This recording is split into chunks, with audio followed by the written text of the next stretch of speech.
All right, hey guys, we're back, hole 6 here.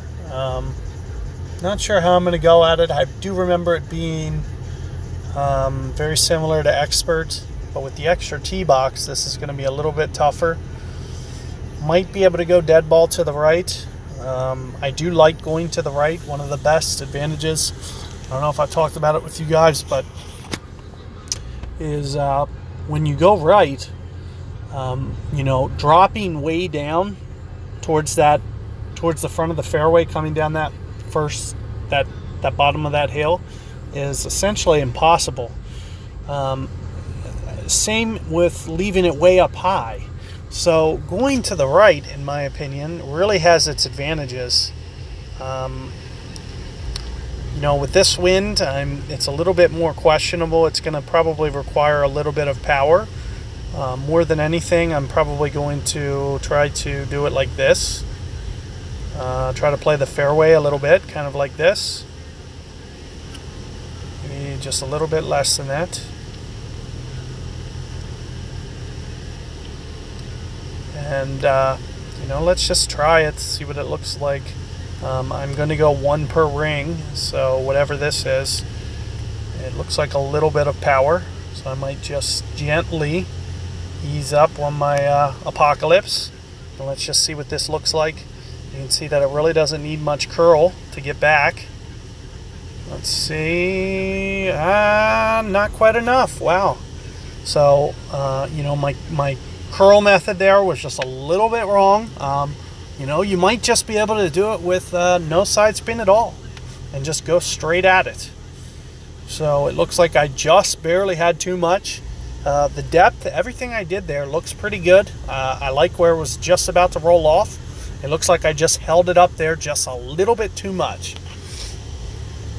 So, in terms of making it from there, it's really not a terrible mistake, and I'll show you why when we actually get to it. I'm going to have to hit like a 1 foot chip in order to make this thing, which is, very advantageous to, going that way as opposed to the left, in my opinion, where, as you can see, how many things can go wrong going left. Being where I am, you can see that, all I have to do is get this started on the green. It looks like I did. Just barely have the wrong pitch here.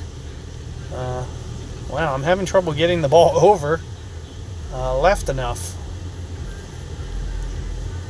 So it looks like I did need to take it maybe a little bit deeper, because you can see what's happening to my ball guide there, that it's not wanting to take the right correct line. So getting it just a little bit into the green there is probably the only way that I would have made that. But there you can see there's no real issue there.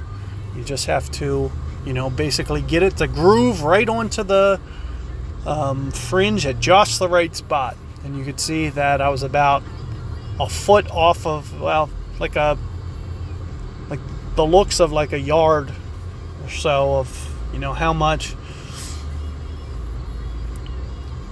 It was a couple grid blocks to the right of, shortened to the right of where it needed to be. It wasn't very much.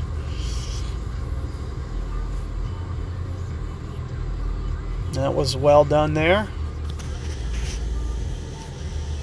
Had I known my opponent was going to hold that out, well, probably should have assumed it was a replay, but had I known that was going to go in, I probably would have just forfeited. It would have been more beneficial to, just avoid shootout and take the easy win there, move on. At the very least, why don't we take a look at revising hole number 1 right here. So, you can see what I'm doing with the guide. The wind's a slightly different angle, but the approach that I'm going to play is very similar. You're going to see me play my rings kind of spot up. I'm assuming I won't need very much curl here because the wind's going to be my curl. So here you're going to see me not really curl it, and for good measure, because I am to the left of the hole. And you can see speed-wise, looks pretty good. I mean, if you get that to come over and pop up there, it's not too bad. Not too bad.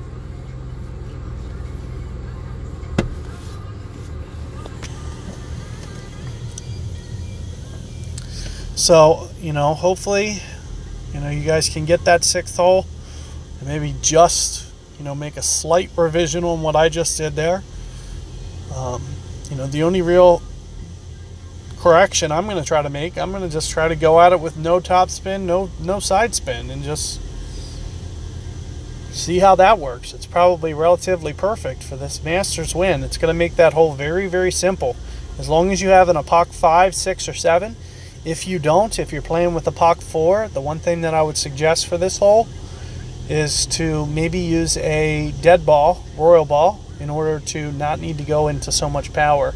It'll almost level the playing field to where your Epoch 4 will be essentially the exact same yardage length as Epoch 5 in that case, with that extra ball.